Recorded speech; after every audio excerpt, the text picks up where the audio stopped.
दिलचस्प मालूमात। पुरानी लोक कहानी।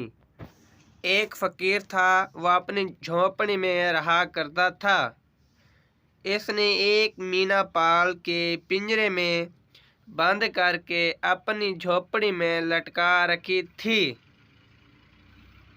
फ़कीर रोज भीख मांगने जाया करता था। इस मीना ने जो इस फ़कीर को भीख मांगने देखा तो इस पर भी फ़कीर की बुरी सोबत का असर हुआ और वह भी एक खूबसूरती से सवाल करने लगी। जो कोई मर्द इसकी झोंपड़ी के आगे से जाता तो मीना ऐसे कहती कि ए मियाँ मुसाफिर, मेरी बात सुनना, एक पैसा मुझे दे दो,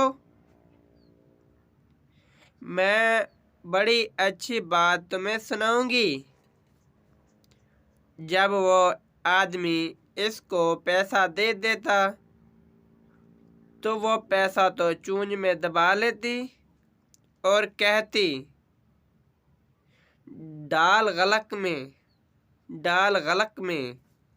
आदमी तो हंस के चला जाता और मीना वो पैसे जमा करके जब फ़कीर आता था उसको दे देती थी। इस तरह दोनों रहा करते थे। अगर वीडियो अच्छी लगी हो तो चैनल को सब्सक्राइब करके बेल आइकन को प्रेस कर लें ताकि हर नई आने वाली वीडियो का नोटिफिकेशन आप तक बआसानी पहुंच सके। शुक्रिया। अल्लाह हाफिज़।